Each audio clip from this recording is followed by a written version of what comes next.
Me chamo Laura Sofia de Andrade, sou estudante de Engenharia Mecânica na Universidade Federal de Santa Catarina e hoje eu e minha colega Júlia de Araújo dos Santos vamos apresentar para vocês o nosso projeto de análise estática do fenômeno de atrito entre as superfícies de corpos rígidos.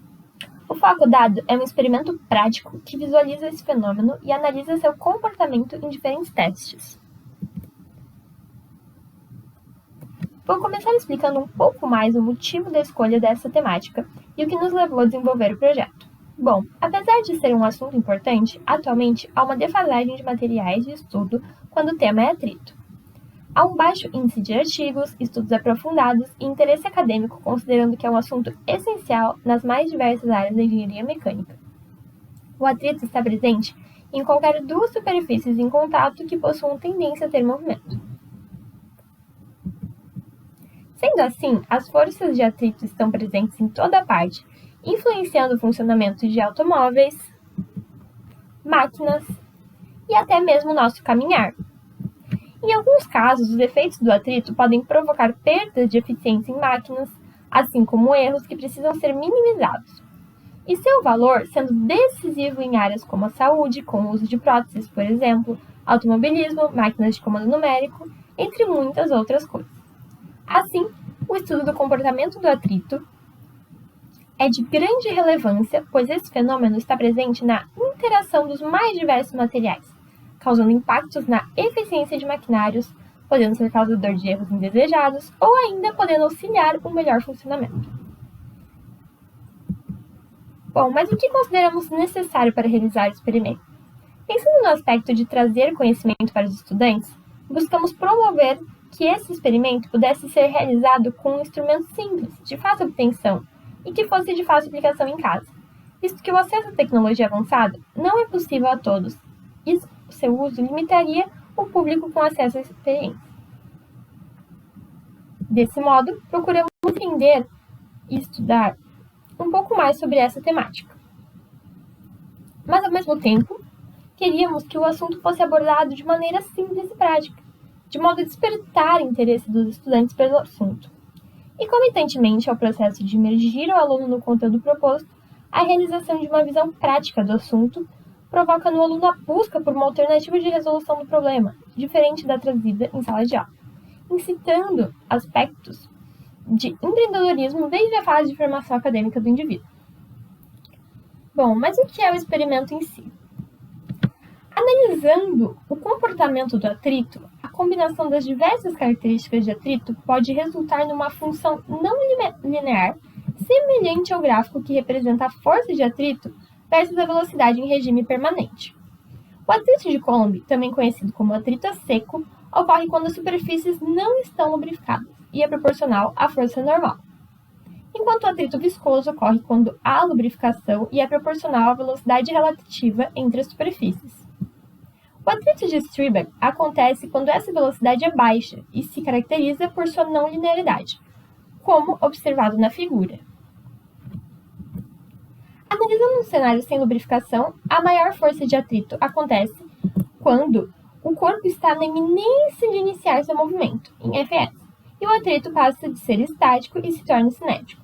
Nesse momento, o coeficiente de atrito estático é máximo, e a obtenção do seu valor será o foco dos experimentos realizados neste trabalho.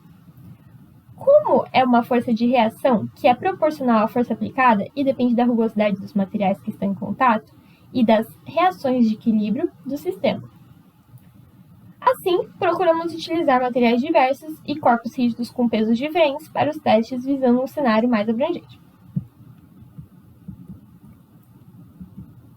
A metodologia aplicada é composta por 5 fases. Primeiro, escolhemos o escopo do projeto e a experiência que iríamos desenvolver.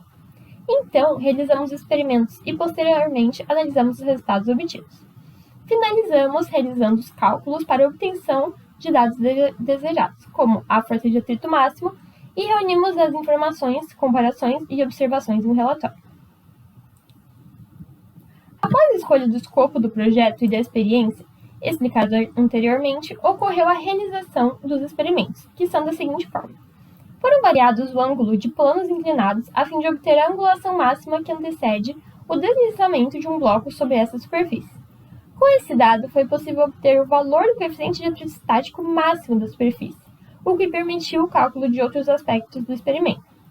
Como foram usadas diferentes superfícies, com diferentes rugosidades, foi possível comparar a interferência do material nos resultados e entre outras coisas. Além disso, analisou-se a possibilidade de o bloco tombar antes de deslizar, considerando todas as estruturas homogêneas, aproximando o centro do centroide para o centro de gravidade e realizando o cálculo do somatório dos momentos em Z para entender o comportamento das forças quando o bloco se encontra na iminência de tombar. Na terceira fase, desenvolveu-se uma análise através de cálculos sobre a experiência realizada, a fim de agrupar esses dados posteriormente em uma planilha determinada, atingindo assim a quarta fase, que consistiu na formatação da planilha de cálculos com os dados de todos os experimentos condensados. A quinta e última fase foi a comparação analítica dos resultados obtidos e o desenvolvimento do relatório. Olá! Agora eu vou falar um pouco mais sobre a experiência e os resultados. Foram selecionados blocos com formato retangular a fim de facilitar o cálculo do centro de massa, já que a matéria tende a ser distribuída de maneira uniforme nessa geometria. A figura mostra o diagrama do corpo livre de um bloco de massa M no plano inclinado. Notem que as forças atuantes são a força-peso, a força normal e a força de atrito. A força-peso é uma força de campo, tem direção vertical do campo gravitacional e sentido da massa para o centro da Terra. A força normal é uma força de contato, direção perpendicular à superfície e sentido da superfície para a massa.